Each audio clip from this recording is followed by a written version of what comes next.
Yan guys, no?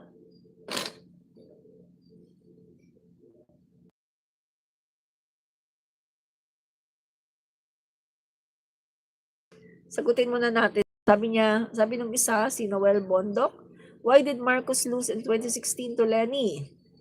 Actually, Marcos did not lose, no? Hindi po natalo si PBBM noong 2016, no? The real thing ay dinaya po si PBBM, no? Ito po kasi nangyari. 2016, kung balikan niyo po yung yung pagbibilang ng boto. 1, 2, 3 days, grabe, nangunguna si PBBM. Hindi makahabol si Leni Robredo. As in, grabe ang numero ni PBBM. Balikan niyo po ang bilangan. 1, 2, 3 days. Nangunguna si PBBM. Si Leni Robredo ang layo. Ngayon, anong nangyari? Brown out. Brown out. Pag gano'n ng ilaw, ba unti-unting kinakain ang boto ni PBBM. Gumana na ang Smartmatic. At 'di ba, si Andres Bautista na impeach pa 'yan. At 'di ba, may kaso siya ngayon sa Amerika. Involved ang Smartmatic. Involved ang Pandaraya. 'Di ba? Nadaya po si PBBM. Real talk lang tayo dito. Kasi anong sinabi ni Pinoy bago mag-eleksyon? Hindi ko papayagan na makabalik ang isang Marcos. Real talk lang tayo dito, walang personalan. Nadaya po si PBBM. Aminin nyo man yan o sa hindi, si PBBM po ay nadaya noong 2016. Walang panalo sa kanya si Leni Robredo. Unang-una sa lahat, si Leni Robredo mismo umamin. Pagdating sa awareness, wala siya. Wala siya, kasi hindi nga siya kilala eh. Isa lang siyang byuda. Samantalang si PBBM, Vice Governor, Congressman, Senator. Real talk lang tayo dito. Huwag po kayo magmaang-maangan. Panalo po si PBBM noong 2016. Pero siya po ay dinaya through Smartmatic. Huwag na kayong magmaang-maangan. Alam niyo po, napatawad na namin si Leni Robredo. Hindi naman kasalanan ni Leni Robredo yon dahil ang may gawa noon si Pinoy. Dahil ayaw ni Pinoy na makabalik si PBBM sa Malacanang or makabalik ang isang Marcos sa Malacanang. Kaya ngayon, just in case, tumakbo si Leni sa 2028, susuportahan ko siya as president. Kung ang makakalaban niya si Sara lang, dito na lang ako kay Leni. Bibigay ko ang aking suporta sa kanya at ikakampan ko pa siya. Na-accept ko na po na dinaya si PBBM noong 2016. At alam ko, may reason kung bakit ito pinayagan ng Diyos. Dahil si PBBM pala ay hindi pang vice-presidente, kundi pang presidente talaga. Real talk tayo, walang personalan, no? So, move on na tayo sa ibang topic. Yan. So, eto na nga mga kaibigan. Ito na nga guys, no?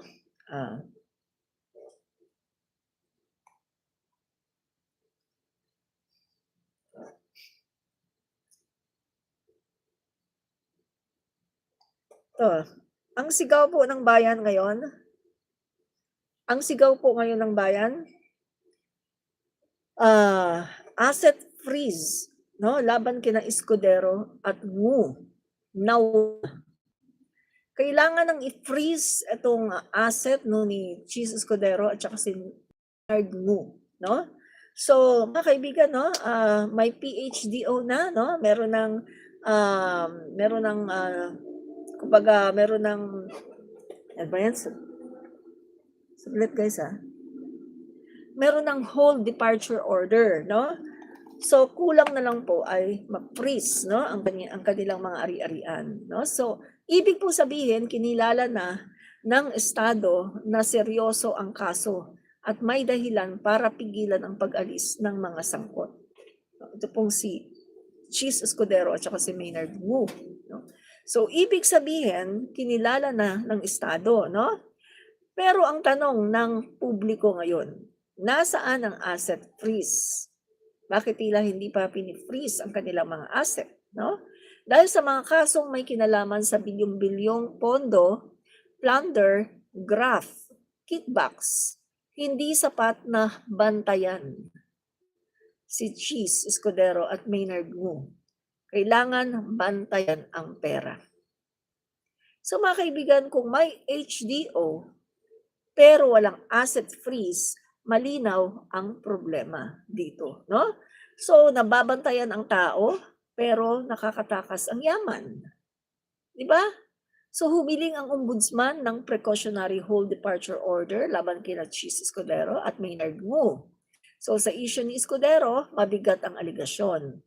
May sapat na basihan at sa simpleng paliwanag lang guys, no, ang HDO ay parang bawal lumabas ng bansa habang iniimbestigahan ka. So kaya kung may PHDO na, hindi na ito maliit na issue.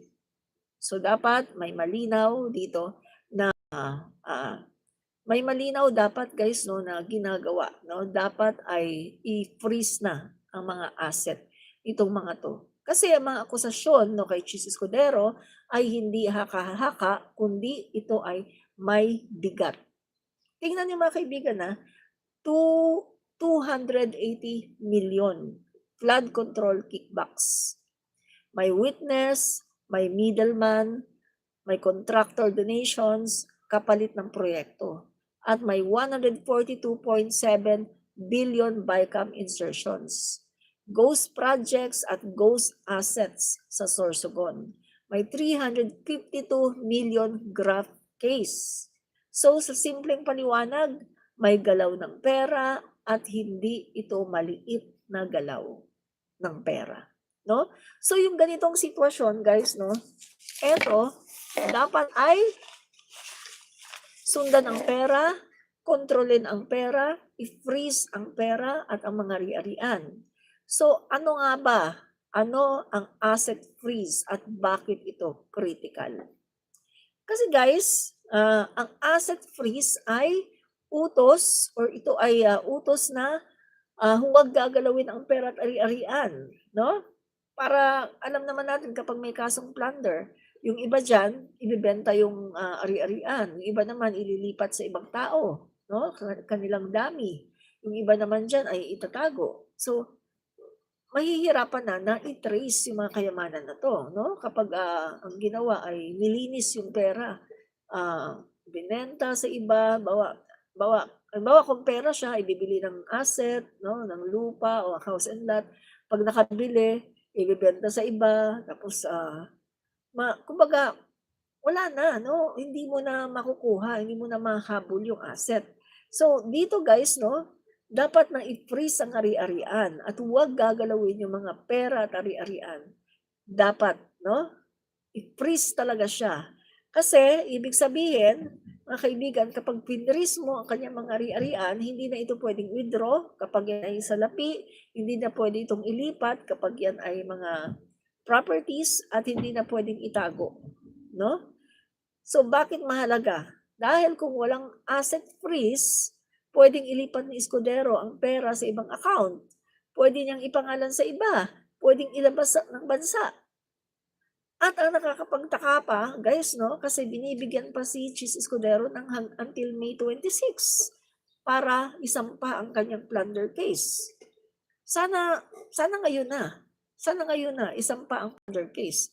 Kasi kung ganyan na binibigyan pa siya until May 26 para maisampa ang plunder case, aba, makakagawa si Escudero ng paraan para ang kanyang mga asset kung walang freeze order sa kanyang asset.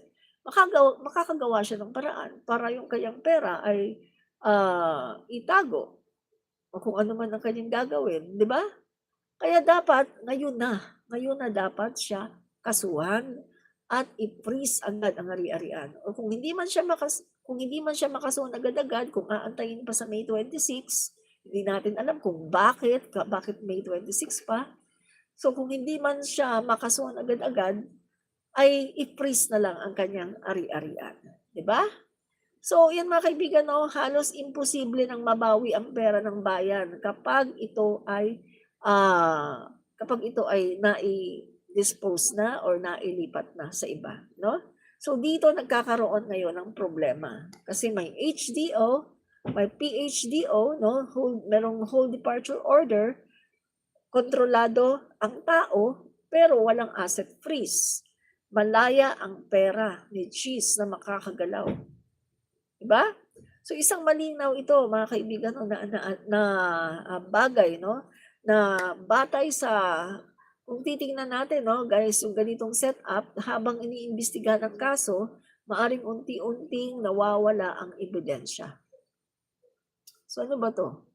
Magtatanong lang tayo may palakasan ba dito? Meron ba ditong, gumagalaw? Magtatanong lang tayo hindi tayo nagbibintang dito.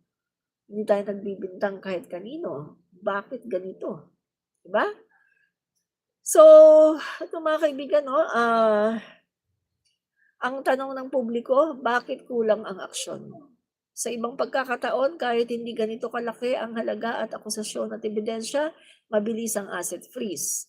Pero kay Escudero, may testimony na, may eksaktong halaga pa, may malinaw na pattern, may HDO na, pero wala pa ring asset freeze. So ano ito? Guys, hindi na ito simpleng delay, mukha na itong hindi pantay na pagpapatupad ng hustisya.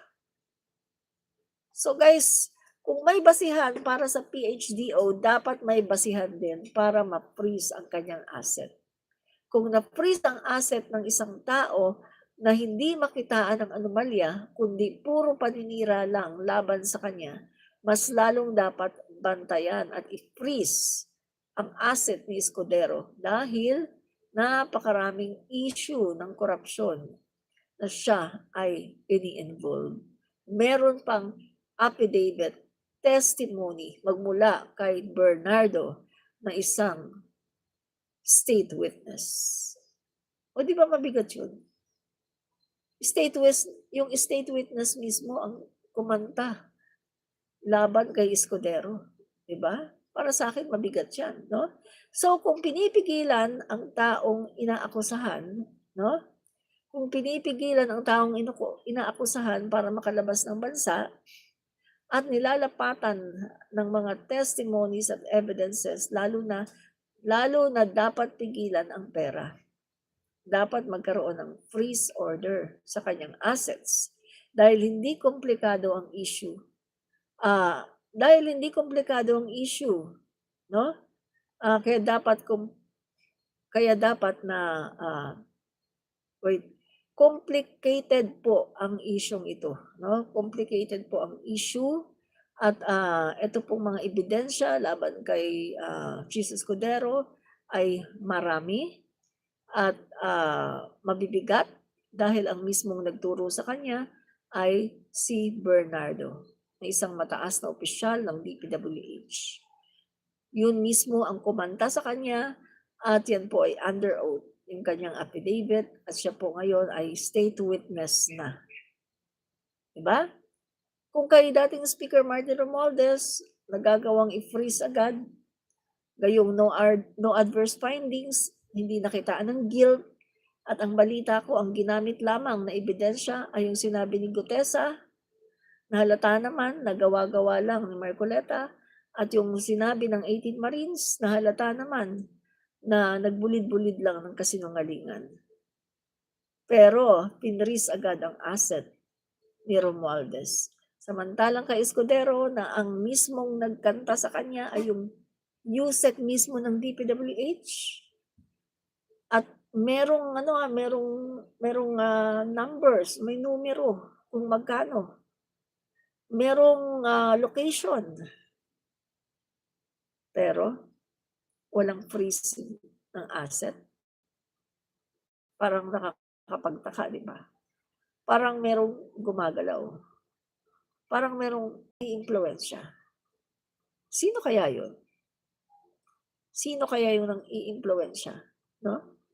Para dito kay Escudero. Malakas ba si Escudero sa ombudsman? Nagtatanong lang tayo ha, hindi tayo nagbibintang sa ombudsman. Malakas ba si Escudero sa ombudsman? Nagtatanong lang tayo, mga kaibigan, no? May tiwala pa rin naman ako sa ombudsman natin.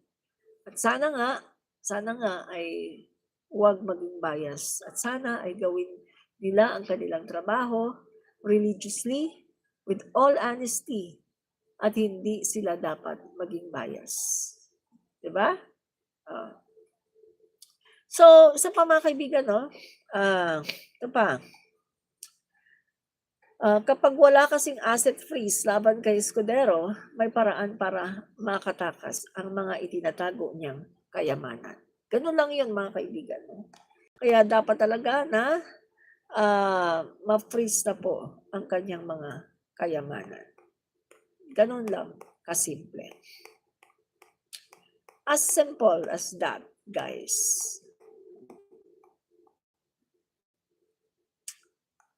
Okay.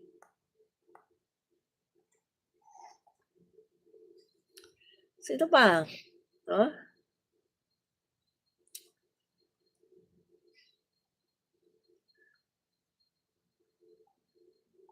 Okay.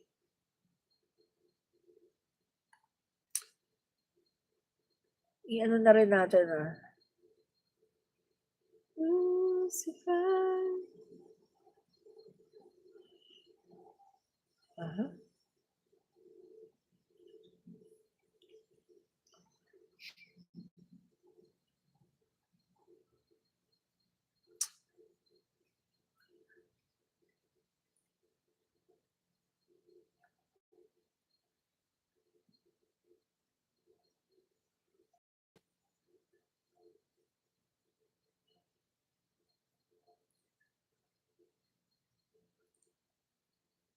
Itakal lang natin 'to 'no, itong statement mo, itong statement ni Vice President Sara Duterte, 'no, na nakakaano, itong statement niya 'no. Kailan ba niya 'to ginawa? 25. So, kahapon po ito, statement ni Sara Duterte 'no. So, itakal lang natin. Ito po kasi ang sabi po niya dito, bumabati po siya 'no, bumabati po siya dito sa mga kasundaluhan 'no, sa 79 Infantry Battalion of the Philippine Army 'no. At ang sabi po niya dito, binabati niya yung